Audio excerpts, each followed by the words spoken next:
सुबह उठकर ब्रश करते समय नोरा को अपने आसपास कुछ अजीब महसूस होता है। खतरा समझकर वो आसपास ध्यान से देखने जाती है। तब जो वो देखती है उससे उसका दिल ठंडा पड़ जाता है। असल में नोरा इस समय समुद्र के कई हजार फीट नीचे है, जहां आज तक सूरज की रोशनी नहीं पहुंची। समुद्र की इतनी गहराई में पानी का प्रेशर इतना ज्यादा होता है कि वो 1 सेकंड से भी कम समय में इंसान के शरीर को कुचलकर पानी में मिला सकता है। इसी जगह समुद्र पर रिसर्च करने के लिए एक बेस या स्टेशन बनाया गया है और उसी बेस के अंदर वो लोग रहते हैं। नोरा बताती है कि महीनों तक इतनी गहराई में रहने पर बाहर दिन है या रात ये समझना भी मुश्किल हो जाता है। कभी कभी तो सपना और हकीकत में फर्क करना भी कठिन हो जाता है, लेकिन फिर भी उन्हें अपनी ड्यूटी निभानी पड़ती है। नोरा ये बातें बता ही रही होती हैं कि अचानक पूरे बेस की लाइट्स अजीब तरह से ब्लिंक करने लगती हैं। क्या हो रहा है ये देखने के लिए जैकेट पहनकर नोरा आगे बढ़ती है। तभी उसे पता चलता है कि ऊपर से पानी लीक हो रहा है और ये दृश्य देखकर उसका दिल पूरी तरह ठंडा पड़ जाता है। समुद्र की इतनी गहराई में पानी का प्रेशर इतना ज्यादा होता है कि वो 1 सेकंड में इंसान की हड्डियों को पाउडर की तरह कुचल सकता है। लेकिन नोरा इसके बारे में ज्यादा सोच भी नहीं पाती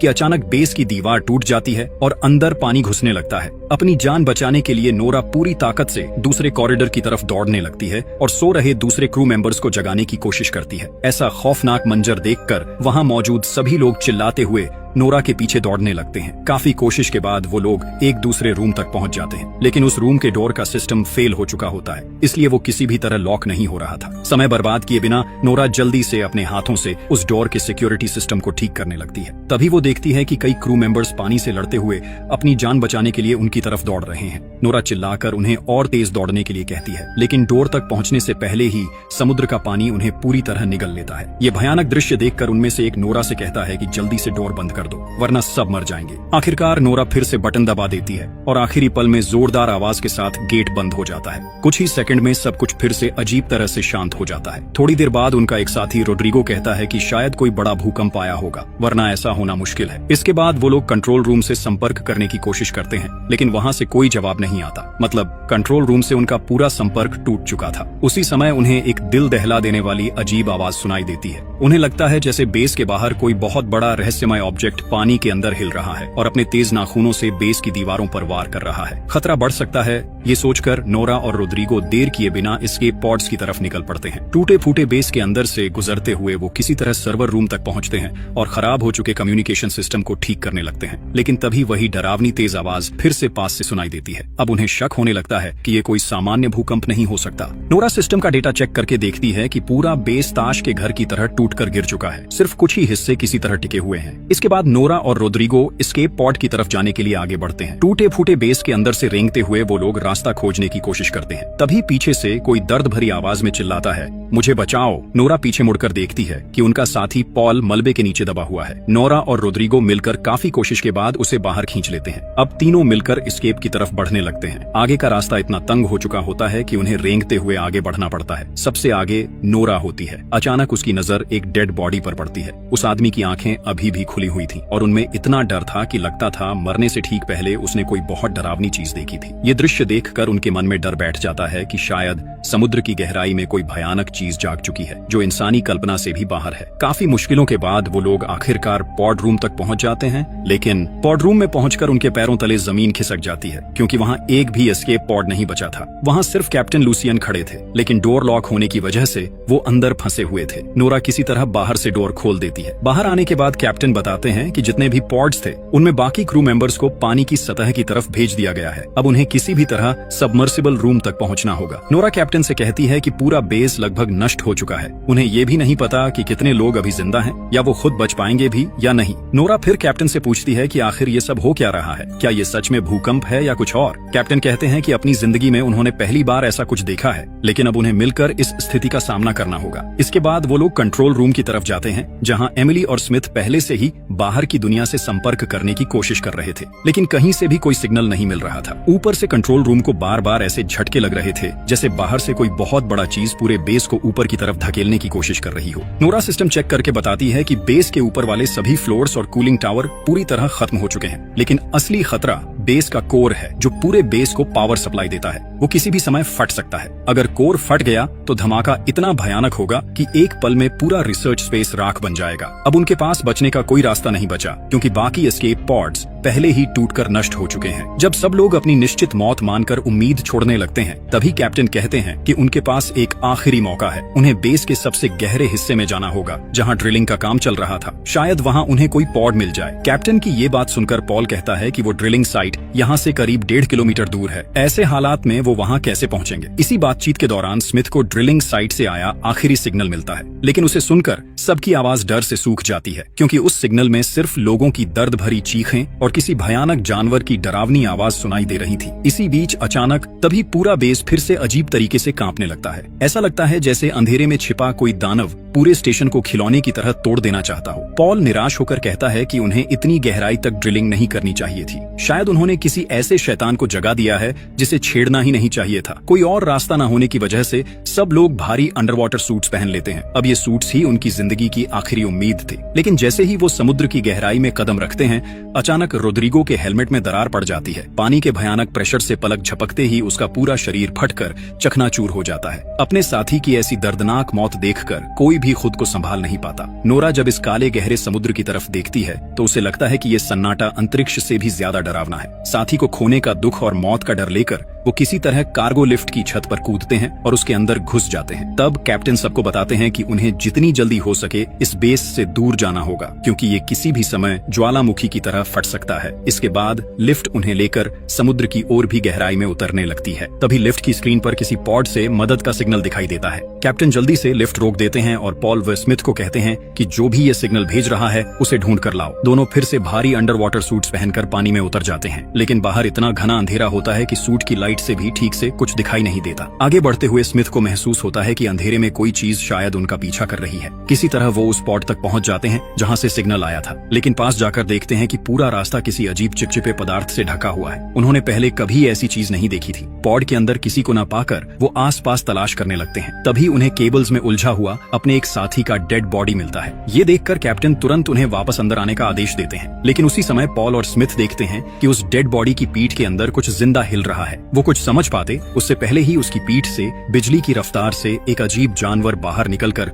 पॉल पर हमला कर देता है। हालांकि स्मिथ किसी तरह उस छोटे क्रीचर को मार देता है। उस क्रीचर को साथ लेकर वो लोग फिर से लिफ्ट में वापस आ जाते हैं। पॉल बताता है कि ये जीव उस डेड बॉडी को नोच नोच कर खा रहा था। एमिली जब उस क्रीचर को देखती है तो उसे उसके आसपास तेज नुकीले पंजे दिखाई देते हैं। तब एमिली कहती है कि शायद ड्रिलिंग के दौरान उन्होंने गलती से ऐसा कोई गड्ढा खोल दिया है जहां पहले से ही अजीब और खतरनाक जीव रहते थे और अब उनकी वजह से वो गुस्से में आ गए हैं। एमिली की ये बात चल ही रही होती है कि अचानक लिफ्ट की सारी लाइट्स बंद हो जाती हैं। नोरा किसी तरह सिस्टम को फिर से ठीक करने लगती है, लेकिन जैसे जैसे लिफ्ट नीचे उतरती है बाहर से कोई बड़ा जीव उसे जोर जोर से धक्का देने लगता है। तभी पॉल की नजर टेबल पर रखे उसी छोटे क्रीचर पर पड़ती है। वो सोचने लगता है कि क्या बाहर उसका माँ है। शायद उन्होंने बहुत बड़ी गलती कर दी है। भयानक झटकों के बीच लिफ्ट के अंदर सभी लोग पत्थर की तरह चुप खड़े रहते हैं। चारों तरफ इतनी गहरी खामोशी होती है कि उन्हें अपनी धड़कन तक साफ सुनाई देती है। उसी समय कैप्टन जब लिफ्ट की छत के कांच पर टॉर्च की रोशनी डालते हैं तो अचानक एक विशालकाय क्रीचर उस कांच पर जोर से हमला कर देता है और वो किसी दानव जैसे इंसान की तरह दिख रहा था।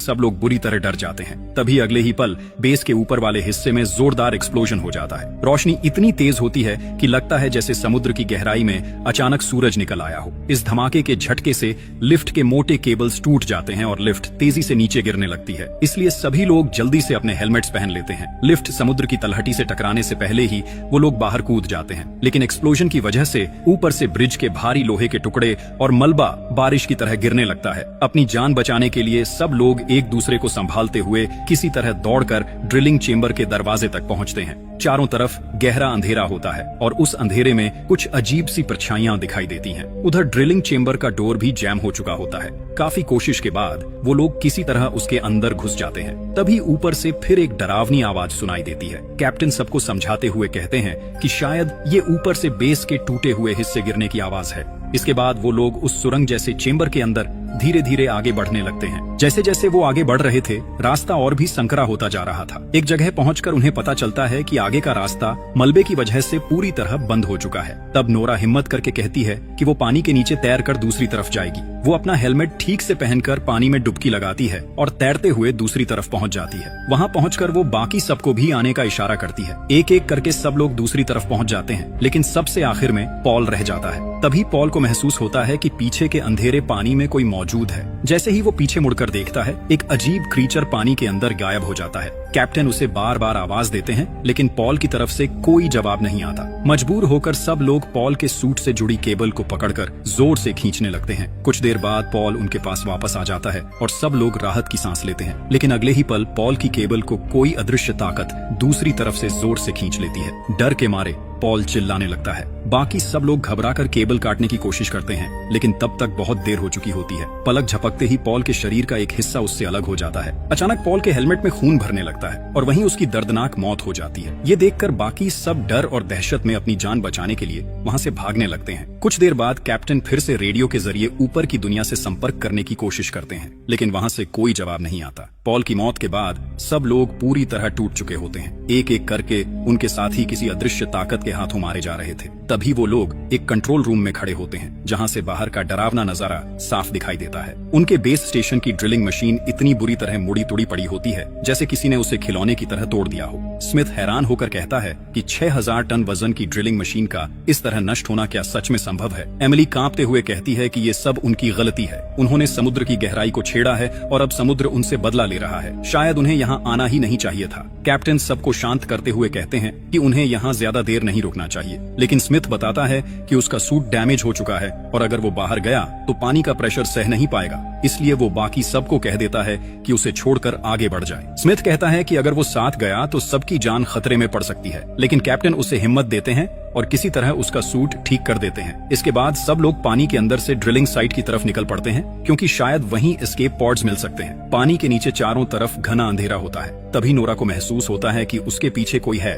वो टॉर्च जलाकर देखती है, लेकिन उसे कोई दिखाई नहीं देता। फिर भी उसके मन में एक अजीब डर बना रहता है। उसे बार बार लगता है कि कोई उसके बहुत पास से होकर गुजर रहा है। अचानक नोरा के सामने से एक अजीब क्रीचर तैरता हुआ निकल जाता है। ये देखकर सब लोग डर कर अंधेरे में इधर उधर देखने लगते हैं। कैप्टन तुरंत सबको सूट की लाइट्स बंद करने का आदेश देते हैं। इसी दौरान उन्हें पता चलता है कि स्मिथ कहीं दिखाई नहीं दे रहा। सब लोग उसे ढूंढने लगते हैं। तभी नोरा देखती है कि कोई अजीब चीज स्मिथ को घसीट कर ले जा रही है। नोरा हिम्मत करके उस क्रीचर के पीछे जाती है। वो अजीब क्रीचर स्मिथ को खींचते हुए एक संकरी गुफा के अंदर ले जाता है। कैप्टन बिना एक पल गंवाए उसी गुफा के अंदर घुस जाते हैं। काफी अंदर जाने के बाद कैप्टन को स्मिथ मिल जाता है। किस्मत से स्मिथ अभी जिंदा होता है। कैप्टन उसे खींचकर बाहर ले आते हैं, लेकिन थोड़ी देर बाद कैप्टन को याद आता है कि स्मिथ की गन गुफा के अंदर ही रह गई है। इसलिए वो फिर से गुफा के अंदर जाकर गन निकालने लगते हैं, लेकिन जैसे ही वो वापस लौटने लगते हैं, गुफा की गहराई से एक भयानक मॉन्स्टर अचानक निकलकर कैप्टन को पकड़ लेता है और ऊपर की तरफ खींचने लगता है। कैप्टन के सूट की केबल में फंसने की वजह से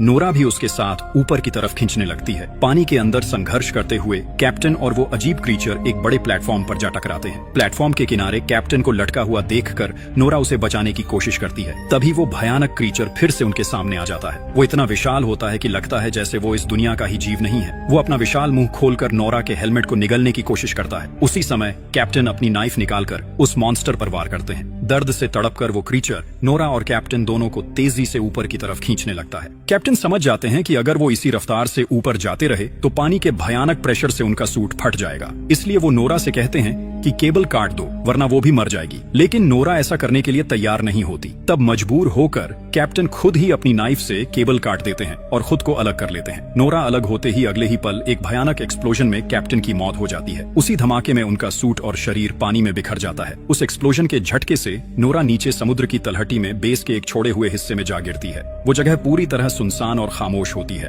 किसी तरह अंदर जाकर नोरा मानसिक रूप से टूट जाती है, क्योंकि उसे नहीं पता कि स्मिथ और एमिली जिंदा हैं या नहीं। वो रेडियो से पागलों की तरह एमिली और स्मिथ से संपर्क करने की कोशिश करती रहती है, लेकिन कोई जवाब नहीं मिलता। फिर नोरा ऊपर पड़े कुछ उपकरणों से एक पुराना सूट किसी तरह ठीक कर लेती है और उसे पहनकर दोबारा पानी में उतरती है, ताकि एमिली और स्मिथ को ढूंढ सके। तभी रेडियो में एमिली की आवाज सुनाई देती है। उसी समय नोरा दूर अंधेरे में एमिली के सूट की लाइट चमकती हुई देख लेती है। काफी मुश्किल से वहां पहुंचने पर नोरा देखती है कि एमिली स्मिथ को घसीटते हुए आगे ले जा रही है, क्योंकि स्मिथ बहुत बुरी तरह घायल हो चुका था। नोरा एमिली को शांत करती है और दोनों मिलकर स्मिथ को खींचते हुए उस गहरे अंधेरे की तरफ बढ़ने लगते हैं। चारों तरफ माहौल बहुत डरावना होता है। हर पल ऐसा लगता है जैसे कोई भयानक परछाई छिपकर उन्हें देख रही हो। कई साथियों को खोने के बाद आखिरकार वो लोग ड्रिलिंग साइट तक पहुंच जाते हैं, लेकिन वहां पहुंचकर खुश होने की बजाय वो और ज्यादा घबरा जाते हैं, क्योंकि ड्रिलिंग साइट के मेन गेट तक पहुंचने के लिए बीच में एक पुल जैसा रास्ता पार करना पड़ता है और उस पूरे पुल पर हजारों खतरनाक क्रीचर्स गहरी नींद में पड़े हुए होते हैं। अगर उन्हें मेन गेट तक पहुंचना है तो इन्हीं क्रीचर्स के बिल्कुल पास से गुजरना पड़ेगा, और अगर उनमें से एक भी जाग गया तो पल भर में हजारों जानवर उन्हें फाड़ कर खा सकते हैं। कोई और रास्ता न होने की वजह से वो धीरे धीरे आगे बढ़ने लगते हैं, लेकिन बदकिस्मती से एक क्रीचर अचानक जाग जाता है और नोरा पर हमला कर देता है। नोरा चिल्लाकर एमिली से कहती है कि वो तुरंत वहां से भाग जाए। वो क्रीचर अपना विशाल मुंह खोलकर नोरा को निगलने की कोशिश करता है, लेकिन नोरा डरने के बजाय हिम्मत दिखाती है और अपनी गन से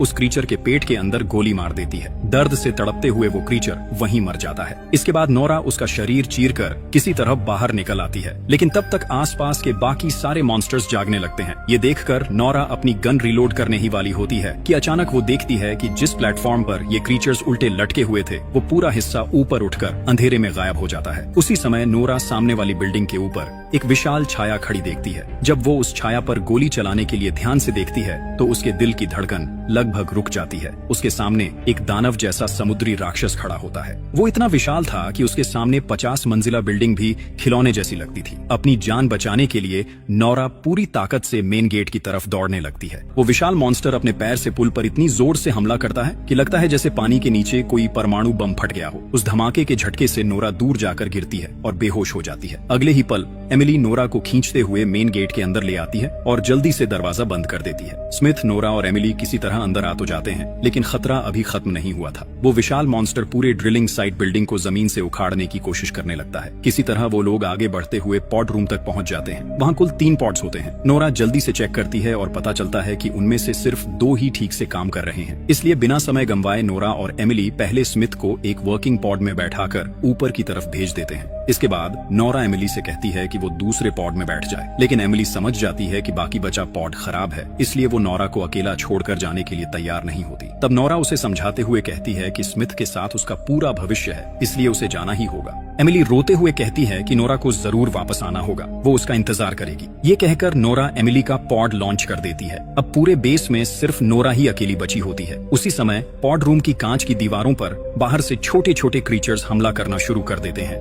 नोरा सिस्टम चेक करती है और देखती है कि हजारों अजीब क्रीचर्स स्मिथ और एमिली के पॉड्स का पीछा कर रहे हैं। नोरा गहरी सांस लेकर बेस के पावर कोर को अपने हाथों से ओवरलोड कर देती है। इससे पूरे बेस स्टेशन का सेल्फ डिस्ट्रक्ट मोड चालू हो जाता है। कुछ सेकंड की काउंटडाउन खत्म होते ही वहां भयानक एक्सप्लोजन हो जाता है। ये धमाका इतना ताकतवर होता है कि वो विशाल समुद्री मॉन्स्टर भी इससे बच नहीं पाता। उसके साथ साथ बाकी सारे क्रीचर्स भी आग में जलकर खत्म हो जाते हैं। इस तरह नोरा अपनी जान कुर्बान करके अपने दोनों साथियों की जिंदगी बचा लेती है। बाद में न्यूज में दिखाया जाता है कि ड्रिलिंग साइट से 2 क्रू मेंबर्स को जिंदा बचा लिया गया है और इसी के साथ कहानी खत्म हो जाती है। ये कहानी दिखाती है कि जब इंसान प्रकृति की सीमाओं को पार करने की कोशिश करता है तो प्रकृति उसे कड़ा सबक सिखाती है।